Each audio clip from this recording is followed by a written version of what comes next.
What's up now? It's me, Will, addict named Will.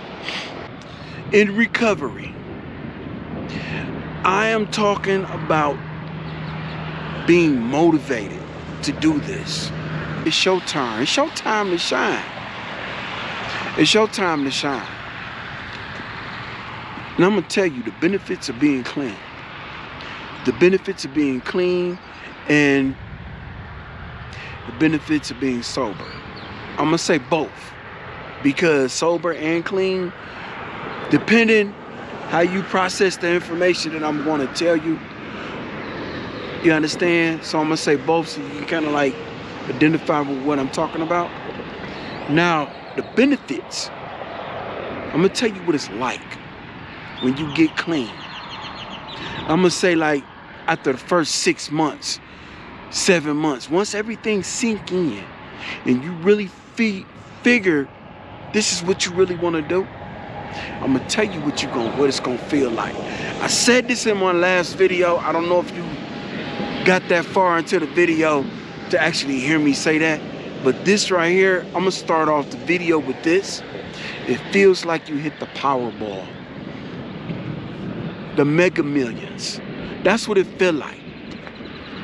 This is the best thing ever. If you are somebody that actually made a decision, and you might just be sitting back thinking about it. You might say, well, wait a minute. I want to try something.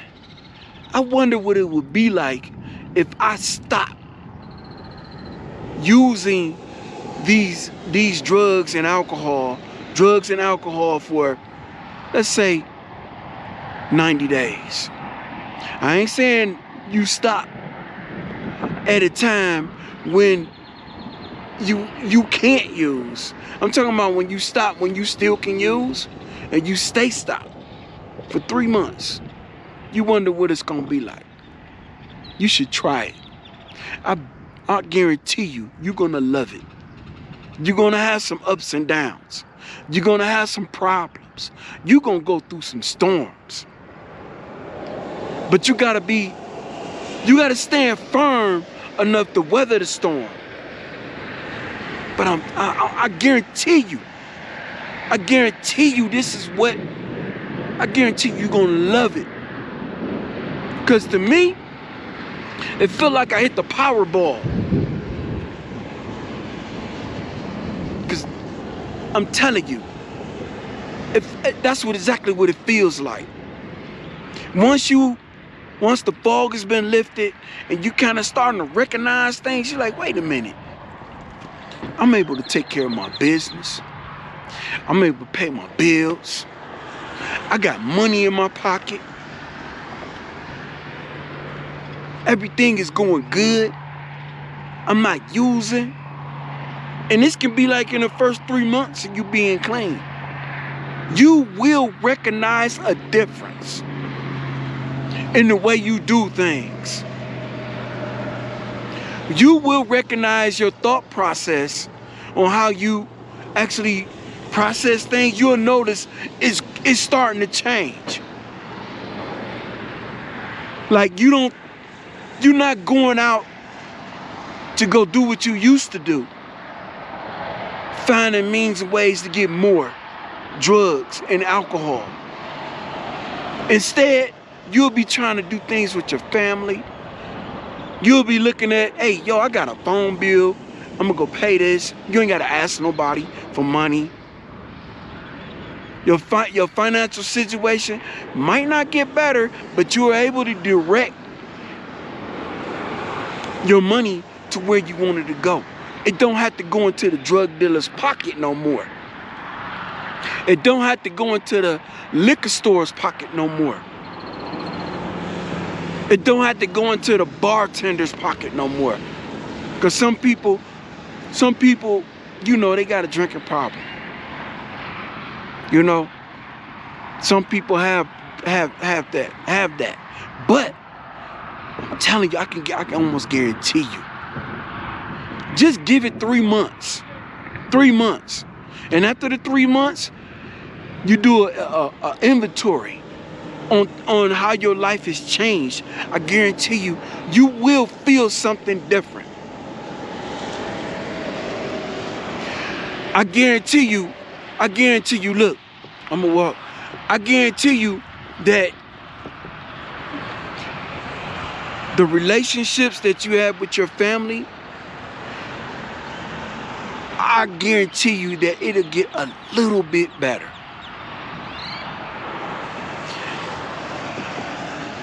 You might be going through relationship issues due to drug abuse, alcohol abuse. 90 days is not a lot.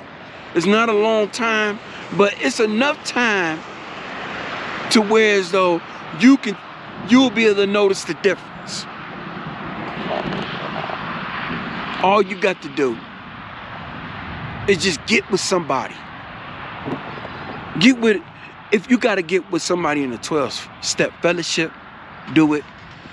If you got to get with somebody that's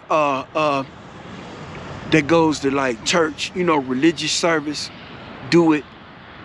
Get with somebody who kind of understand alcoholism, drug addiction.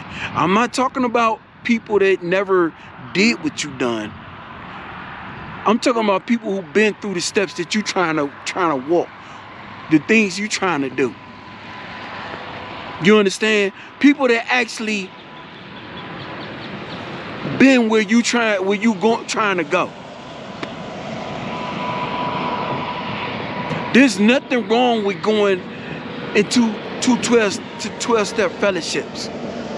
You got AA, you got CA, you got NA. There's nothing wrong with that.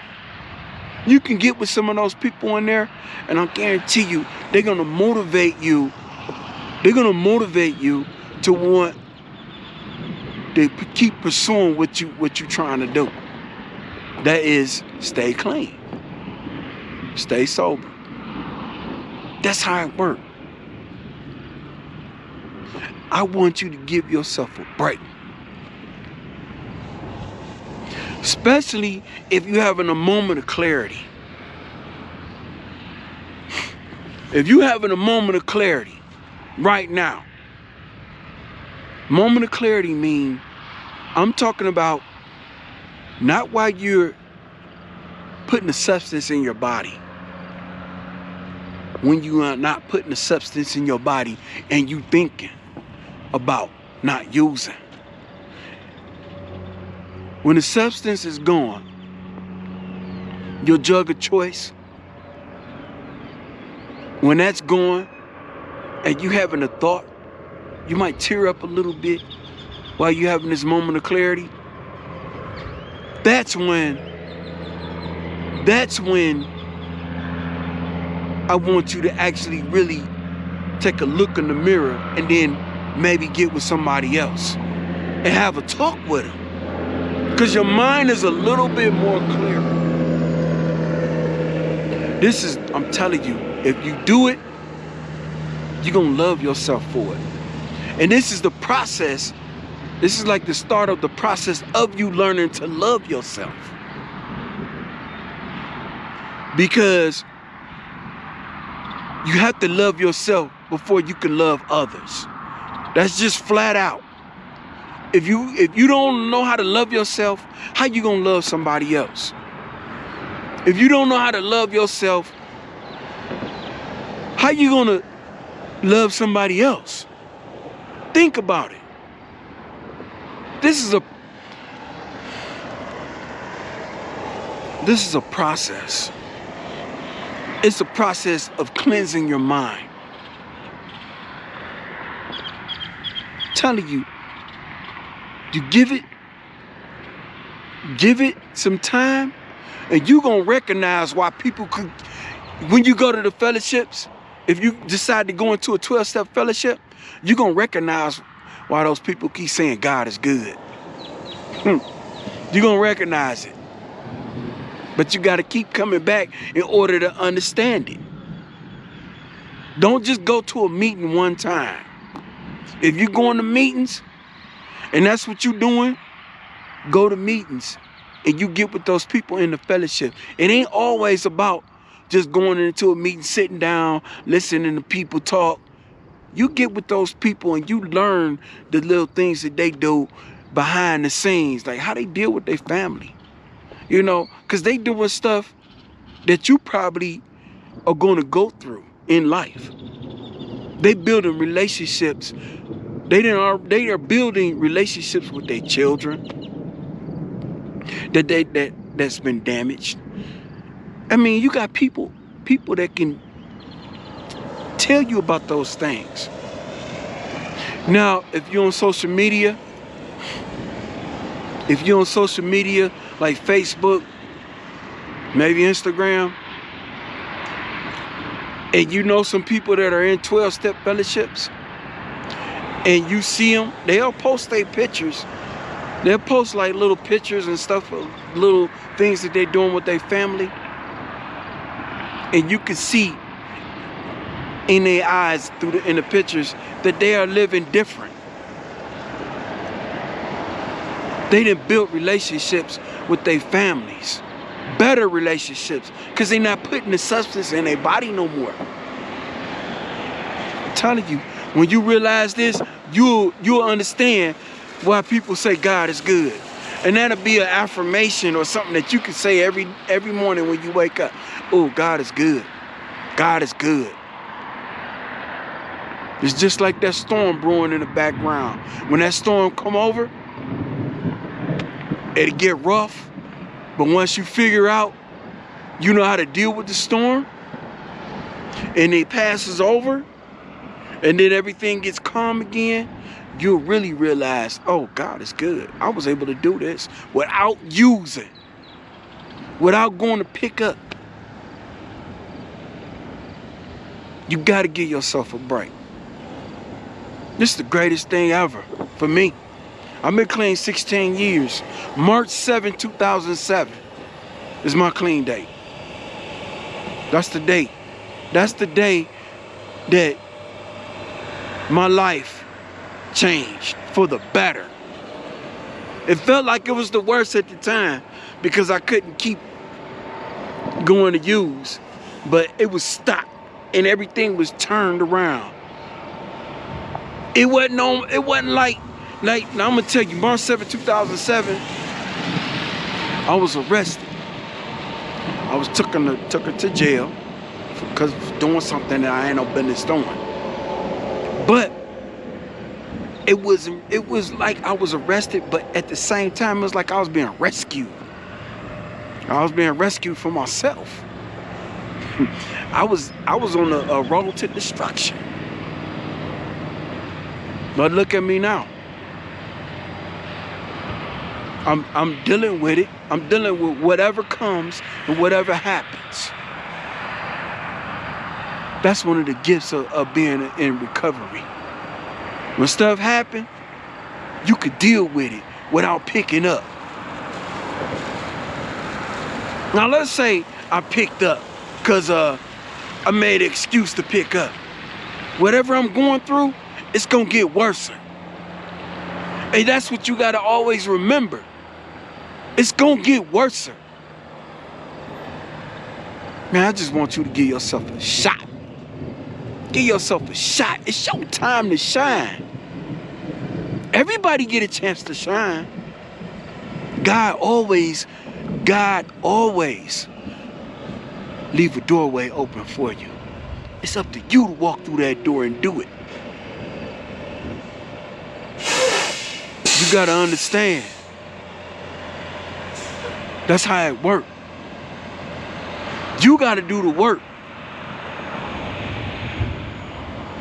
It's not just gonna happen overnight. You're gonna go through some things that's gonna be kind of uncomfortable. But if you make it through those uncomfortable times, 90 days, you can make it, because you're gonna go through some things. There's gonna be some things that try to pull you in a whole nother direction. You might be going through a relationship issue You know what I mean? You might be going through a divorce because of your past, the wreckage of your past, and you using push your partner away from you. Can you blame them? Think about it. 90 days is enough time for you to look in the mirror and say, wait a minute, I need to do something different.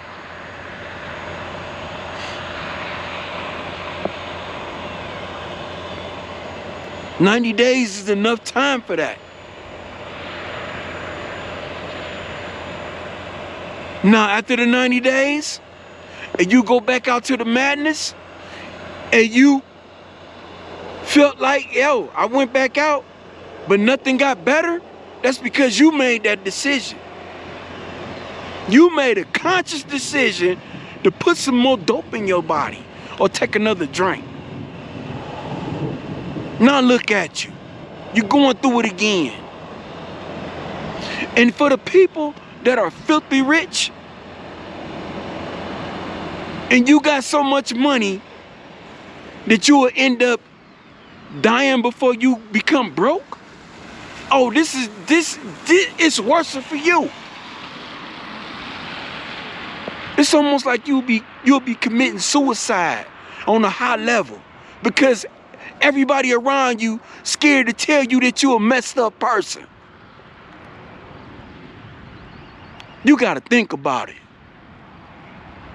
Because you got millions of dollars, you can get buried just like the next person.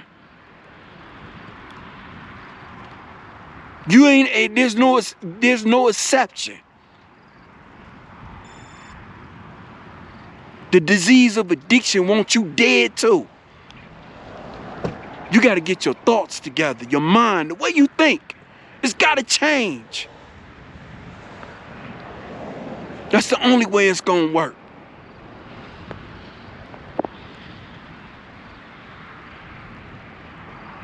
That's for everybody.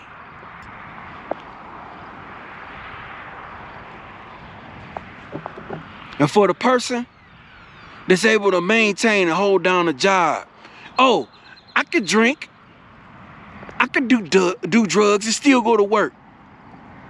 Look at you. Look in the mirror. You don't see what it's doing to your body? You look like a scarecrow, a rich scarecrow with a lot of money. Think about it. Think about the people who ain't gonna tell you no because they waiting for you to die so they can take your money. Think about it. You gotta have a reason to want to stay clean. You gotta have a reason to want to stop drinking. That's what you gotta do. But I guarantee you, if you give yourself a break, you'll start seeing life for what it really is. I want you to recognize. I want you to give yourself a break today. Give yourself a chance. If you're in a 12-step fellowship, or if you're in a treatment center, or if you somewhere where it's kind of like structured living, let that structured living be a guideline on how you gonna live your life. Just for a minute. Just until you can figure this out. Ain't nothing wrong with being in those places like that. Especially if you've been in the streets for a long time. You've been out there getting high using for years. You need to sit down and be still. Just like my grandfather told me when I got out of prison. He said, be still. I'm coming to pick you up. Don't move. Be patient. He told me them words on the phone. And after he came and picked me up, he kidnapped me for a whole day. But it was a good kidnapping. Granddad needed to do that. Thank God he did. And 16 years later, guess what? That was what I needed to motivate me to stay clean. Because when I stepped out of that structured environment, I was in the land of the free. I could do what I want to do. And that's what my grandfather knew. That's why he killed me. He kept me that day. He kept me with him that whole day. He wouldn't let me go nowhere. Let me tell you, I'm gonna end this video soon, but I'm gonna tell you about one thing about my grandfather. That day, we were on the freeway, right? We riding. I'm like, Granddad, drop me off. You know what my grandfather told me? And my grandfather, he was almost 80 years old. He was like, look, I'm in this car, I'm driving. If you want to get out this car, jump out the car right now. I said, Granddad, the car moving. You doing about 70. He said, jump out the car. That way I can go and collect my insurance money, because I've been paying an insurance policy on you all this time. He said, you either jump out the car or you stay in the car and you just be patient. I stayed in the car. I ain't jump out the car because I'm talking to you right now. But that's exactly what was going to happen if I would have went back out. I might as well jump out the car, because my whole life would have been over with had I would have made a decision, a conscious decision that day to go back and use. But at the end of the day, that didn't happen like that. God orchestrated everything that day, was so well put together that it made the way I was thinking, it made me change. So now here I am today, still alive. I did a couple of birthdays, had some holidays. I did what I did. God is good. This is Will. Like, subscribe, share. Everybody be blessed. Peace.